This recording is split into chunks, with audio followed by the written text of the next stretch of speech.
오늘의 본문은 예수님의 취임 설교라고 불리기도 합니다. 나사렛 회당에서 예수님이 선지자 이사야의 글을 읽어주시고 그 말씀에 대해서 설교하신 일이 누가복음에서는 예수님의 공생의 첫 활동으로 묘사되고 있기 때문입니다. 그리고 설교의 내용도 예수님께서 앞으로 펼쳐가실 공생의 활동의 방향성을 짐작해 주는 것이기 때문이죠.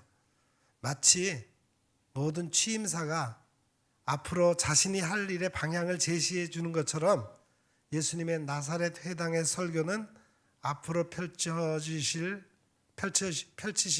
하나님, 예수님의 하나님 나라에 대한 청사진의 성격도 지니고 있는 겁니다. 오늘 본문은 예수님의 나사렛 회당 설교의 뒷부분에 해당합니다. 예수님께서 나사렛 회당에서 선지자 이사야의 글을 읽어주시고 다시 자리에 앉으신 뒤에 일어난 일에 대한 내용이죠. 오늘 본문을 조금 더 작은 단락으로 나누어 보면 다음과 같습니다. 먼저 21절부터 24절까지는 적대적인 반응을 보이는 사람들에게 예수님께서 말씀하신 두 격언, 즉 의사와 선지자에 대한 격언이 나오고 25절부터 27절까지 내용은 선지자 엘리야 때와 엘리사 때에 하나님의 은혜를 입었던 두 이방 사람, 즉 사렙다 과부와 나아만 장군에 관한 이야기입니다. 그리고 마지막 28절부터 30절까지는 더욱 격화된 적대적인 반응과 그 자리를 피하시는 예수님의 모습이 그려지고 있죠. 본문 22절 상반절에서는 사람들이 보인 첫 반응이 참 호의적이었어요. 그런데 그 뒤로 사람들의 반응이 달라집니다. 이 사람이 요셉의 아들이 아니더냐? 이 말은 놀라움과 동시에 한갓 요셉의 아들이 선지자 노릇하는 것에 대한 반감이 묻어나고 있습니다. 그리고 28절에서는 급기야 사람들이 분노로 가득 찼다고 묘사합니다. 누가복음 속편인 사도행전에 따르면 지금 예수님께서 겪으신 일은 사도들에게서도 그대로 반복됩니다. 사도들이 예수님의 뒤를 이어 하나님 나라를 선포할 때 호의적인 반응만 있었던 것이 아닙니다. 사도들의 복음 선포에는 늘 반대와 박해가 뒤따르곤 했습니다. 한 예로 사도행전 13장 13절부터 52절에 기록된 사도 바울의 비시디아 안디옥 회당 설교와 그 설교에 대한 사람들의 반응을 기억해 보십시오. 예수님께서 겪으신 일과 너무나도 유사합니다. 이런 적대적인 반응에 직면한 예수님께서는 크게 놀라지 않으십니다. 의사와 선지자에 대한 옛 격언을 언급하시면서 고향에서는 환영받지 못하는 것에 개의치 않는 모습이에요. 대신에 예수님께서는 구약 성서의 두 인물 이야기를 끌고 와서 사람들의 부정적인 반응에 답하십니다. 곧 사렙다 과부 이야기와 나아만 장군의 이야기입니다. 비록 이들이 다른 민족에 속한 인물들이었지만 하나님의 뜻에 순종함으로써 은혜의 기적을 체험했던 일을 상기시킵니다. 고향의 유대인들이 거부한 복음이 이제 유대인이 아닌 다른 민족 사람들에게로 전파될 것에 대한 암시가 느껴집니다. 이제는 본문을 좀 더 깊이 살펴보겠습니다. 먼저는 사렙다 과부와 나아만 장군의 관심을 기울여 봅니다. 예수님께서 읽어주신 이사야의 말씀과 그 말씀에 대한 풀이에 대해서 사람들은 호의적인 놀람과 아울러 적대적인 질문으로 반응했음을 보았습니다. 곧 이 사람이 요셉의 아들이 아니냐라는 물음이 제기된 겁니다. 이에 대해 반응하시는 과정에서 예수님께서는 사렙다 과부와 나아만 장군의 이야기를 구약 성경에서 끌어오셨습니다. 예수님께서 왜 이 두 사람을 말씀하신 것일까? 우선 두 사람은 지역적으로 이방 사람이라는 사실이 눈에 띕니다. 사렙다는 사르밧이라고도 하는 곳인데 갈릴리 북서쪽 두로와 시돈 사이에 위치한 이방인의 도시입니다. 나아만은 시리아의 장군으로 소개되고 있으니 나아만 또한 이방 사람입니다. 두 사람은 이방 사람이었음에도 불구하고 하나님의 은혜를 체험했다는 것이 인상적입니다. 열왕기 17장 8절부터 16절에 따르면 사렙다 과부는 3년 6개월간 하늘이 닫히고 온 땅이 기근으로 크게 시달리던 때에 엘리야 선지자의 요청대로 순종해서 선지자를 대접한 것으로 묘사됩니다. 그 결과 사렙다 과부는 통의 가루와 병의 기름이 떨어지지 않도록 해주시는 하나님의 은혜를 통해서 자신과 자신의 아들의 생명을 유지할 수 있었습니다. 또 열왕기하 5장 1절부터 14절에 따르면 나아만 장군은 나병 환자였는데 하나님의 사람 엘리사의 말에 순종해서 요단강에서 7번 몸을 잠근 것으로 묘사됩니다. 그 결과 나아만 장군은 자기의 살이 어린아이의 살처럼 회복되어 깨끗하게 되는 은혜를 체험했습니다. 고향의 유대 사람들이 적대적인 반응을 보이는 상황에서 예수님께서는 유대인이 아니어도 하나님의 뜻에 순종하는 사람들이 하나님의 은혜를 체험할 수 있다는 말씀으로 대응하시는 것으로 해석해 볼 수 있습니다. 사렙다 과부와 나아만 장군을 다시 생각해 보면 한 사람은 여자이고 한 사람은 남자라는 점이 또 인상적입니다.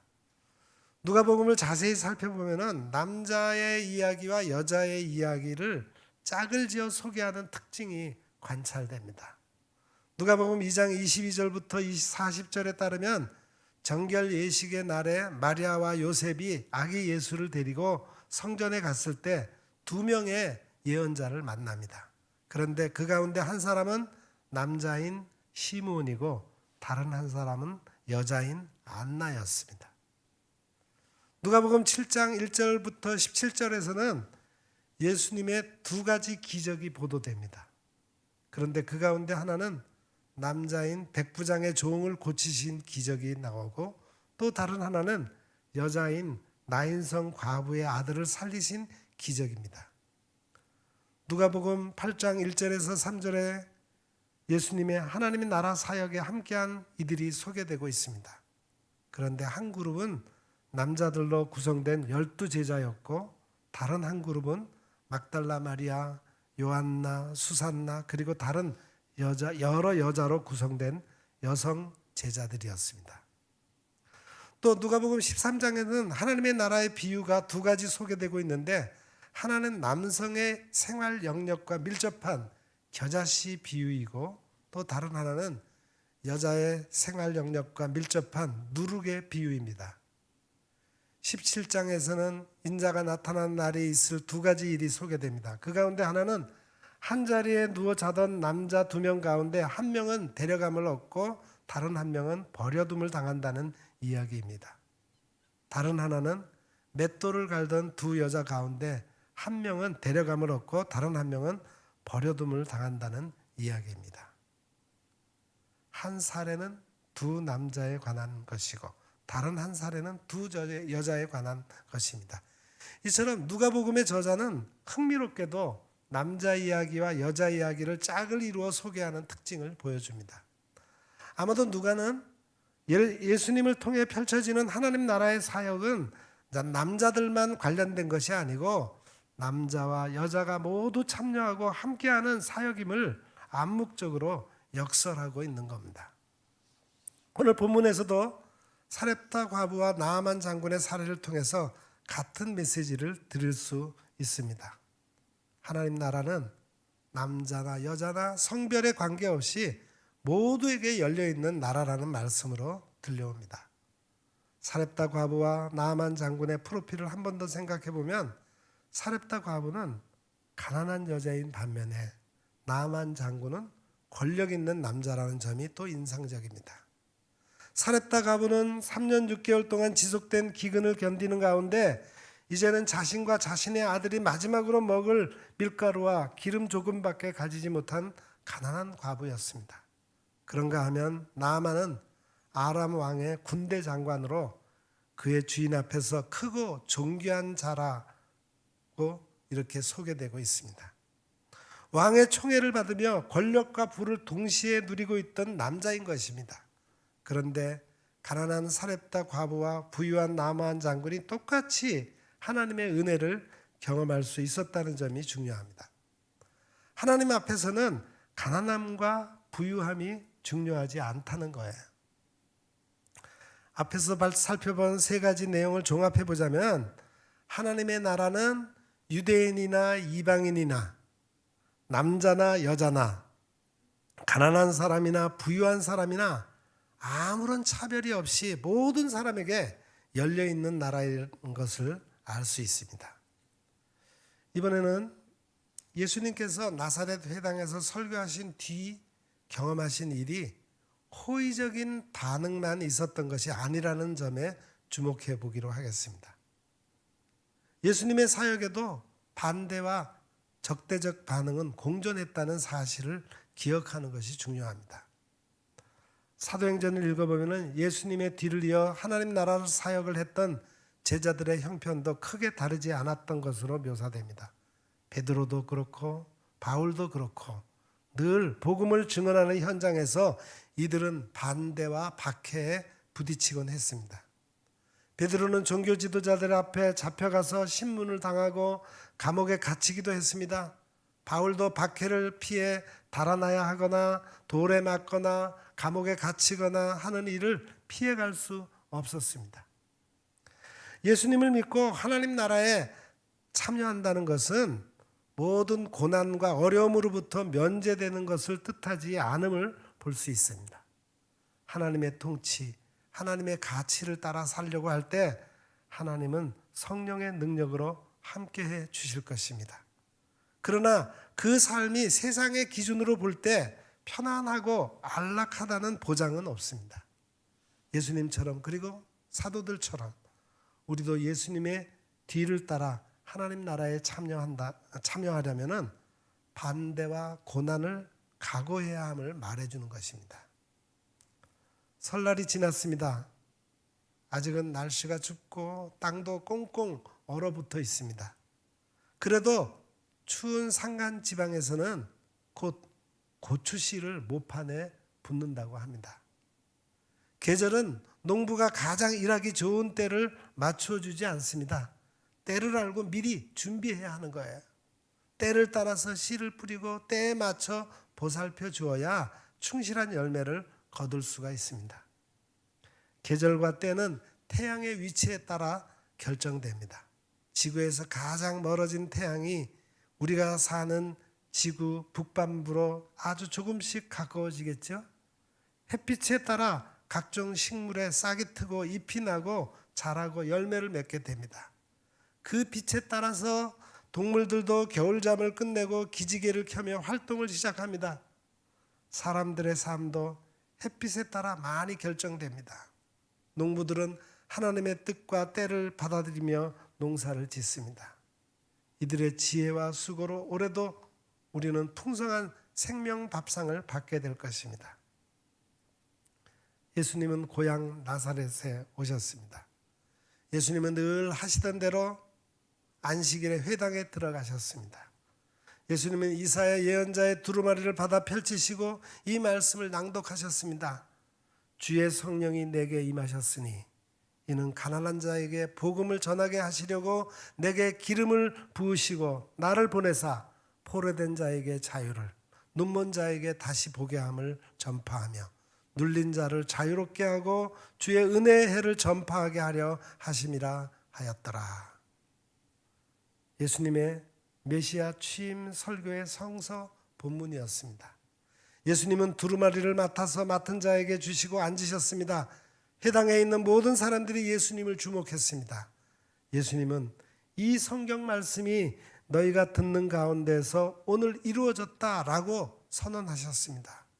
성령으로 기름 부음을 받은 메시아로 자신을 확실하게 드러내신 겁니다. 사람들은 모두 감탄했고 그의 입에서 나온 은혜로운 말씀에 놀랐습니다. 이와 동시에 이 사람이 요셉의 아들이 아닌가 하는 반응이 터져 나왔습니다. 예수님을 메시아가 아닌 요셉의 아들 예수로만 보고 있었습니다. 예수님은 고향에서 환영받지 못하는 것에 크게 흔들리지 않으셨습니다. 예수님이 말씀하신 엘리야 시대의 사렙다 가부와 엘리사 시대의 나아만은 모두 이방인이었습니다. 그들은 예언자가 전한 복음의 말씀을 듣고 순종했습니다. 하나님께서 베푸신 은혜의 기적을 체험했습니다. 두 이방인에게는 각각 남자와 여자, 존귀하고 비천함, 부유하고 가난함으로 대비되는 엄청난 격차가 있었습니다. 예수님은 복음을 듣는 것에는 그 어떤 차별과 차이도 없다는 것을 말씀하셨습니다. 회당에 모인 사람들이 이 말씀을 듣고 모두 분노했습니다. 그들은 예수님을 동네 밖으로 내쫓았습니다. 예수님을 낭떠러지로 끌고 가서 밀어 떨어뜨리려고 했습니다. 그러나 예수님은 그들 한가운데를 당당하게 지나서 떠나가셨습니다. 하나님의 나라가 이루어지기까지의 험난한 길을 예고한 사건이었습니다. 제자들도 하나님 나라의 복음을 전하면서 반대와 고난과 박해를 받았습니다.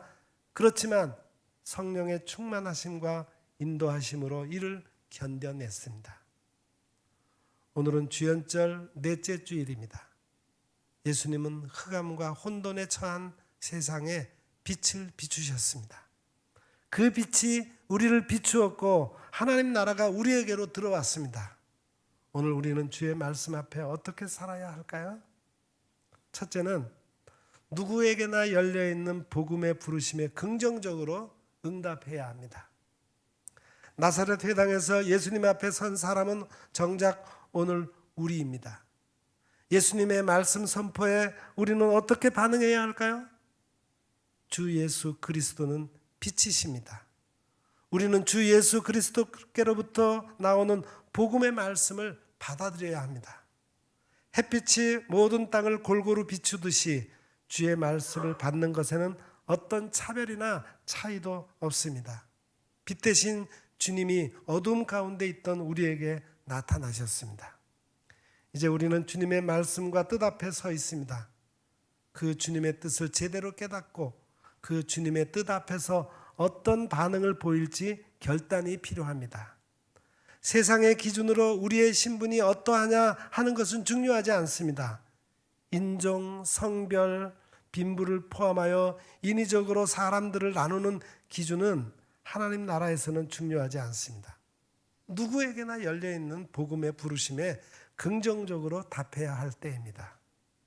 말씀을 받고 그 말씀이 이루어지도록 살아가는 곳에 하나님 나라가 있습니다. 예루살렘 교회는 하나님의 나라가 실제로 이루어진 것을 우리에게 증거했습니다. 둘째, 복음의 말씀이 이루어지도록 살아갈 때 고난을 우리도 각오해야 합니다. 예수님도 복음의 말씀 곧 하나님의 나라가 이루어지기 위해 고난을 받으셨습니다. 예수님이 십자가의 고난도 피하지 않으셨습니다. 예루살렘 교회의 제자들도 하나님의 나라를 이루지 못하게 하는 세력으로부터 거센 반대와 극심한 박해를 받았습니다. 제자들은 성령님의 능력과 이끄심으로 당당하게 이에 맞섰습니다. 하나님의 나라가 세상과 교회 삶의 현장에서 이루어지려 할 때 비난과 반대 그리고 불이익과 손해도 당연히 있습니다. 그때마다 성령 충만한 믿음의 사람이 될 수 있도록 기도하고 당당하게 맞서야 하겠습니다. 우리를 위협해오는 세상에 당당히 맞서 믿음으로 그 난관을 뚫고 지나갈 수 있는 성령 충만한 믿음의 사람들이 되시기를 간절히 기도합니다. 꽤 오래전 양심주 출신의 60대 중반의 어떤 분이 장애인 아들과 함께 귀농을 했습니다. 교회에서 하는 환경 공부 모임에 참석했어요. 이를 계기로 교회 출석은 했지만 복음은 받아들이지 않았습니다. 그저 대화하고 싶어서 교회에 온다고 했습니다. 교회는 그분을 있는 그대로 받아들였습니다. 얼마간의 시간이 흘렀습니다. 그분이 갑자기 뇌경색이 오면서 말을 잃어버렸습니다. 약해지기도 했지만 그동안 영적인 변화도 있었습니다. 세례도 받고 건강도 많이 회복되었습니다. 집사 직분도 받고 진실하게 신앙생활을 했어요. 건강 때문에 다시 서울에 있는 가족에게로 올라갔습니다. 송별회에서 눈물을 글썽이면서 말했습니다. 이렇게 좋은 사람들을 또 어디서 만날 수 있을까요? 그 후에 더 이상 연락이 되지 않았다고 합니다. 아무튼 그 교회 사람들은 행복한 하나님의 나라를 경험했습니다. 복음의 말씀이 이루어지는 곳, 하나님의 은혜의 햇빛이 비치는 곳에 하나님 나라가 이루어집니다. 세상살이에 지친 사람, 주변으로 밀려난 사람, 세상에서 차별받는 이가 우리 교회로 들어와서 이렇게 말했으면 좋겠습니다. 이렇게 좋은 사람들을 또 어디서 만날 수 있을까요? 예수 그리스도가 거기에 계십니다. 하나님 나라가 경험되어지는 우리 교회가 되기를 간절히 기원합니다. 기도하겠습니다.